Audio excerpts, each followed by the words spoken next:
آپ کو، آپ کی یونیورسٹی کو، بنگلہ دیش کو دن دگنی رات چوگنی اللہ خوب خوب ترقی عطا فرمائے۔ آپ ماشاءاللہ یونیورسٹی میں پڑھتے ہیں، علوم حاصل کر رہے ہیں۔ مسلمان کو اس وقت سائنسی علوم کی بہت زیادہ ضرورت ہے۔ قرآن مجید میں اللہ تعالیٰ کا ارشاد ہے وَإِذْ قَالَ رَبُّكَ لِلْمَلَائِكَةِ إِنِّي جَاعِلٌ فِي الْأَرْضِ خلیفہ۔ خلیفہ کسے کہتے ہیں؟ نائب کو، جو زمین پر اللہ کا نظام قائم کرے گا، جو زمین کی لگام اپنے ہاتھ میں لے گا۔ بعض لوگوں کا کہنا یہ ہے کہ ہم بندر سے بنے ہیں، یہ بالکل غلط ہے۔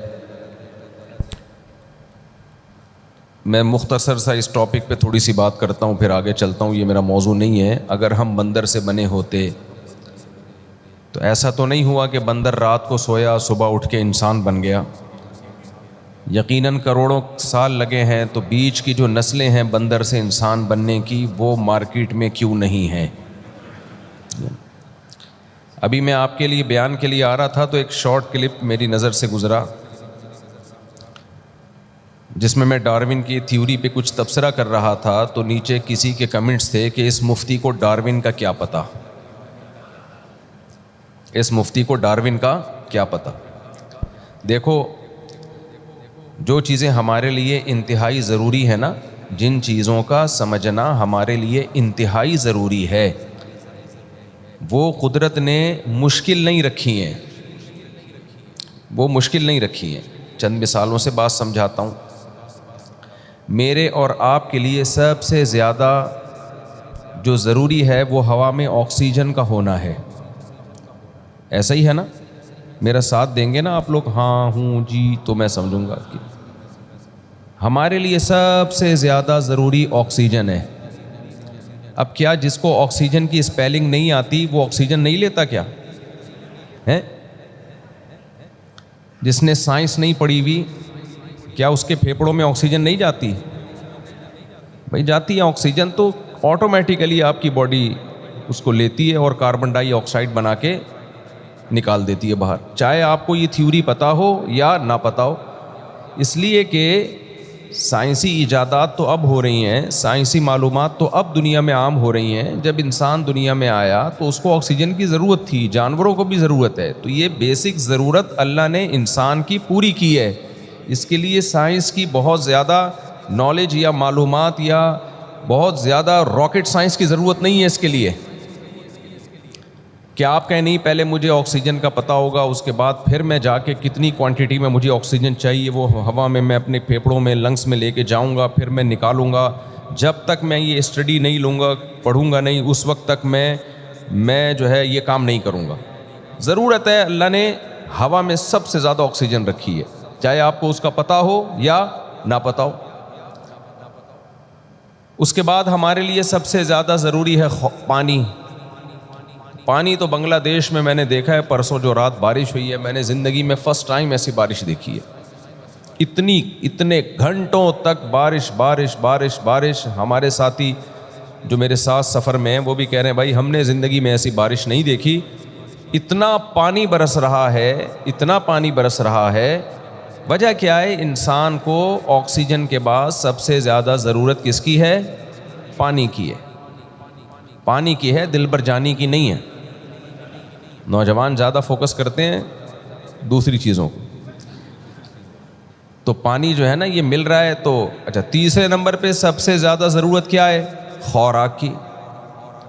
تو ایسے جیسے ہماری کچھ جسمانی ضرورتیں ہیں، باڈی کی نیڈ ہے، ایسے ہی انسان کو انسان بنانے کے لیے کچھ روحانی ضرورتیں ہیں۔ جس قوم میں خدا کا تصور ختم ہو جائے وہ پھر انسان نہیں رہتے، درندے بن جاتے ہیں۔ اگر آپ خدا کو بیچ سے نکال دو، حساب و کتاب کے تصور کو اگر آپ بیچ سے نکال دیں، تو آپ 100 انسانوں کو بھی قتل کرتے ہوئے ڈریں گے نہیں۔ آج دنیا میں جو ظلم ہو رہا ہے، یہ ظالم لوگ کون ہیں؟ یہ وہ ہیں جن کا خیال یہ ہے کہ کوئی خدا نہیں ہے, کوئی ہم سے پوچھنے والا نہیں ہے, کوئی حساب و کتاب نہیں ہے, فارمیلٹی پوری کرنے کے لیے کہہ دیتے ہیں کہ ہم گاڈ کو مانتے ہیں, لیکن اللہ کا تصور, خدا کا تصور ان کے دل و دماغ پہ نہیں, ان کے دل و دماغ میں بسا نہیں ہے. تبھی دنیا میں ظلم ہوتا ہے, دنیا میں ناانصافیاں ہوتی ہیں. اگر آپ کو معلوم ہو کہ ایک خدا ہے, کوئی ہم سے سوال پوچھنے والا ہے, تو کتنی قربانیاں دیتا ہے. میں اکثر ایک مثال دیتا ہوں, ہم رمضان کے پورا مہینہ روزہ رکھ لیتے ہیں. کیوں رکھ لیتے ہیں؟ ہمیں پتہ ہے کہ جس خدا نے ہمیں رمضان کے روزے کا حکم دیا وہ واقعی حکم دیا ہے, گاڈ ہی نے حکم دیا ہے. اگر آپ کو یہ معلوم ہو کہ رمضان کے ایک مہینے کے روزے کا حکم یہ خدا کا نہیں ہے, یہ مولانا صاحب نے خود سے بنایا ہوا ہے, تو کوئی ایک بھی روزہ رکھے گا؟ نہیں رکھے گا. تو ہر خیر کا منبع اور سرچشمہ وہ خدا ہے. اگر اس کے ہم ماں باپ کی خدمت کیوں کرتے ہیں؟ اللہ کہتا ہے ہمیں, جس سوسائٹی میں اللہ جتنا ان ہوگا اخلاقی برائیاں اس سوسائٹی میں اتنی آؤٹ ہوں گی, اور جس سوسائٹی میں اللہ جتنا آؤٹ ہوگا اخلاقی برائیاں اس سوسائٹی میں اتنا زیادہ. آپ نے سینٹنس مکمل کیا, مزہ آ گیا ماشاءاللہ.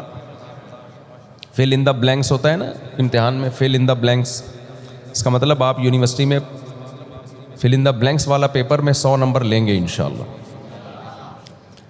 تو جتنا سوسائٹی میں اللہ ان ہوگا اخلاقی برائیاں اتنی آؤٹ. اب دیکھو جس سوسائٹی میں اللہ نہیں ہے وہاں شراب بھی ہے, زنا بھی ہے, بوڑھے ماں باپ کو اولڈ ہاؤس میں بھی میرج سسٹم ختم, کیونکہ بیوی کے حقوق ادا کرنے پڑتے ہیں. سب چیزوں سے آہستہ آہستہ دستبردار, انڈیویجولزم, کوئی کسی کو نہیں پوچھتا. تو اب اللہ کا ہونا ہماری سوسائٹی میں چونکہ آکسیجن سے زیادہ ضروری ہے, اس لیے اللہ نے اپنے ہونے کے دلائل مشکل نہیں رکھے بلکہ بہت زیادہ آسان رکھے. اب اللہ کو سمجھنے کے لیے ڈارون کی تھیوری کا سمجھنا ضروری نہیں ہے, نیوٹن کا ایک لا کافی ہے اللہ کو سمجھانے کے لیے. اللہ کو سمجھانے کے لیے نیوٹن کا, اب وہ مجھے نہیں پتا وہ پہلا قانون ہے, دوسرا ہے, تیسرا ہے, چوتھا ہے, نمبر آپ خود لگا لینا. نیوٹن سے جب ملاقات ہوگی تو اس سے پوچھ. تو اللہ تعالیٰ نے اپنے وجود کو بہت آسان رکھا ہے, بہت آسان سمجھنے کو.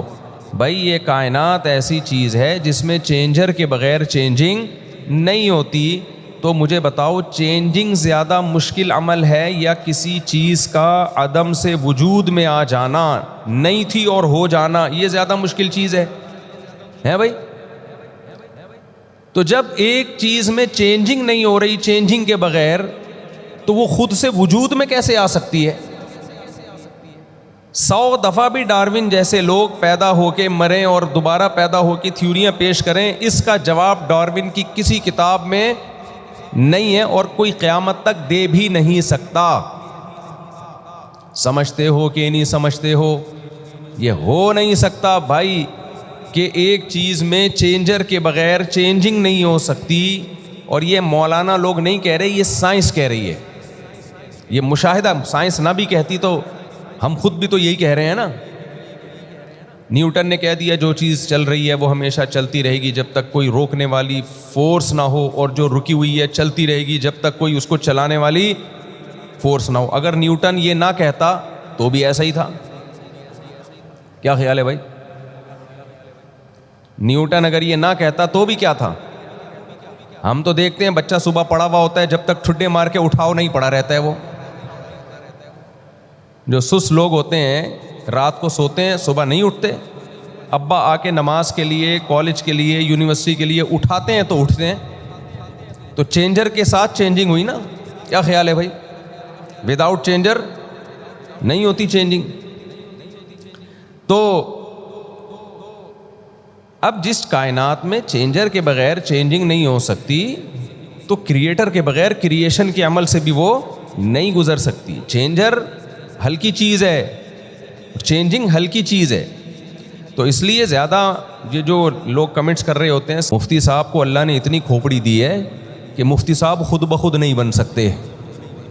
ایک بے جان روبوٹ جس کی آنکھیں ہوتی ہیں لیکن اس میں دیکھنے کی صلاحیت نہیں ہوتی.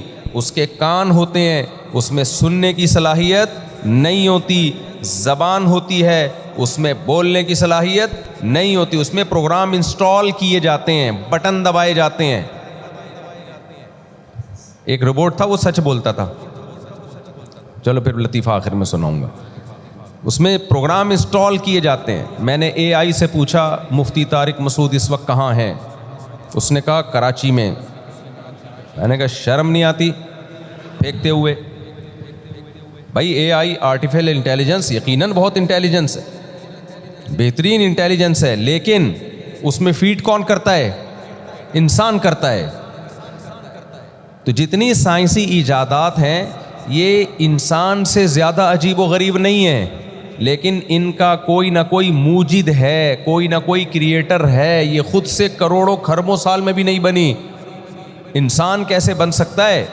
ہماری آنکھیں یہ ڈیجیٹل کیمرہ ہے، اور یہ جو ڈیجیٹل کیمرہ جس سے ہم ویڈیو بناتے ہیں یہ ہماری آنکھ کی کاپی ہے۔ کاپی خود بخود بن سکتی ہے؟ تو اوریجنل خود بخود کیسے بن گئی؟ تو اس لیے ڈارون پہ رد کرنے کے لیے کوئی بہت بڑا سائنٹسٹ کا ہونا ضروری نہیں ہے، کھوپڑی کا سیٹ ہونا ضروری ہے، کھوپڑی کا سیٹ ہونا بہت ضروری ہے۔ تو میرے دو سوالات ہیں، یہ کائنات ابتدا میں وجود میں کیسے آئی؟ بگ بینگ تھیوری کو مان لیں، ٹھیک ہے صحیح ہے وہ تھیوری، لیکن وہ دھماکہ فرسٹ ٹائم کیسے ہوا؟ کوئی چیز نہیں تھی تو پہلی دفعہ کہاں سے آئی کوئی چیز؟ ایک بات۔ نمبر دو، ہم اگر بندر سے بنے ہیں تو بندر اور ہمارے بیچ میں جو لاکھوں نسلیں تھیں، آدھی بندر آدھی انسان، 25% بندر 75% انسان، پھر 75% بندر بنی، پھر 25% انسان بنی، یہ لاکھوں نسلیں مارکیٹ سے شارٹ کیوں ہوئی؟ میں بنگلہ دیش آیا، میں نے کہا شاید یہاں کسی عجائب گھر میں ایسا کوئی رکھا ہوا ہو پرانے زمانے کا، دم بھی اچانک غائب ہوئی ہے۔ میں تبھی ان سے کہتا ہوں یا تو دم دو یا ہمیں دم کے پیسے دو۔ دم بھی بندر کی اچانک غائب ہو گئی، ہوتے ہوتے بھائی آدھی ہوئی ہوگی، پھر 25% رہ گئی۔ یہ سارے وہ سوالات ہیں جن کے یہ لوگ گھنے بن کے جواب نہیں دیتے۔ گھننا سمجھتے ہیں؟ نہیں سمجھتے۔ کچھ کراچی کی زبان ہے نا، گھننے کا مطلب ہوتا ہے اسے پتہ سب ہوتا ہے، لیکن بنا ویسے ہوتا ہے جیسے مجھے کچھ بھی پتہ نہیں۔ جیسے آپ نے کسی سے پیسے لے لیے، اب وہ آپ کے پاس آیا کہ آپ نے پیر کو مجھ سے 1 لاکھ روپے لیا تھا، آپ کیا بن جاتے ہو؟ گھننے۔ اس کو کہتے ہیں گھننا۔ اب سمجھ میں آیا نا؟ آپ کہتے ہو اچھا، ادھر ادھر کی باتیں شروع کر دیتے ہو، ایسے دکھاتے ہو جیسے سنائی نہیں دے رہا آپ۔ ہمارے والد صاحب ایک چٹکلا سناتے تھے کہ ایک مولوی صاحب بیمار ہو گئے، طبیعت خراب ہو گئی، اب لوگ آ کے کہہ رہے ہیں مولوی صاحب کی طبیعت خراب ہے، ان کو کریلے کا جوس پلاؤ۔ دوسرا کہہ رہے ہیں ان کی طبیعت خراب ہے، ان کو پیناڈول کھلاؤ۔ مولوی صاحب پڑے ہوئے ہیں نا، بالکل ایسے جیسے کچھ سنائی نہیں دے رہا ہوں، طبیعت بہت خراب ہے۔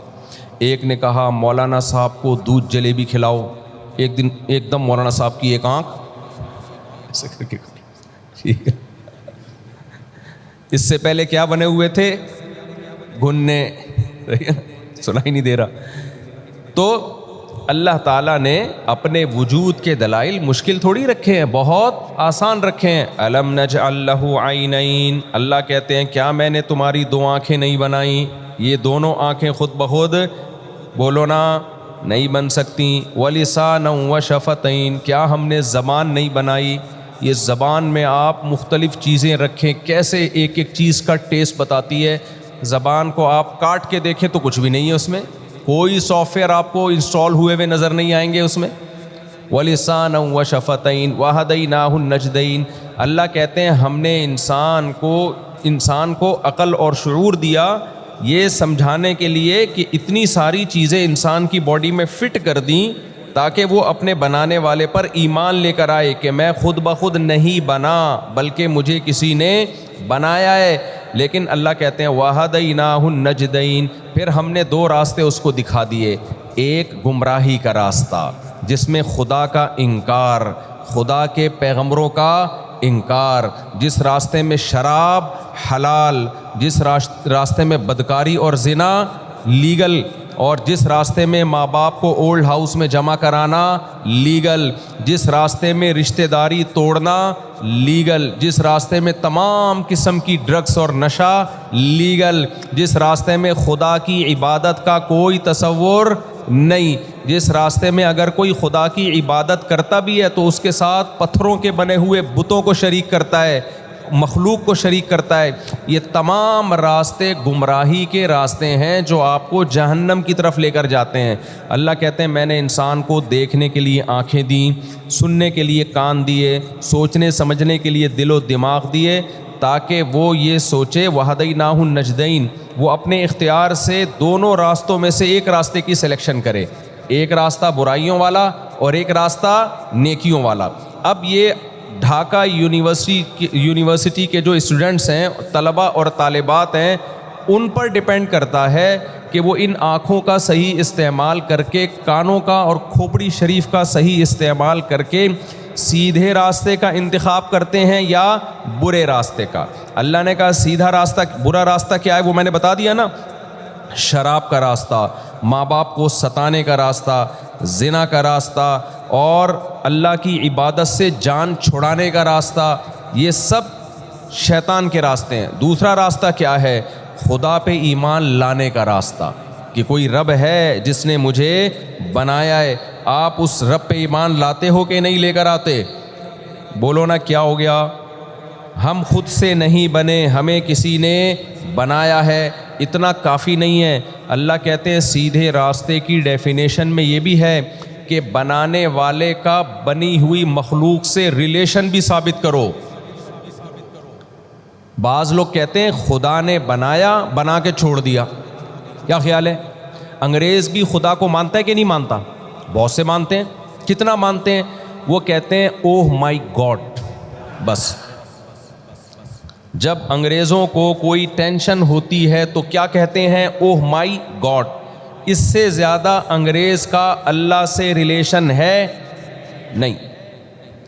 ان سے کہو شراب جو تم پیتے ہو اس کو پینے سے تمہارا اللہ سے ریلیشن خراب ہوگا۔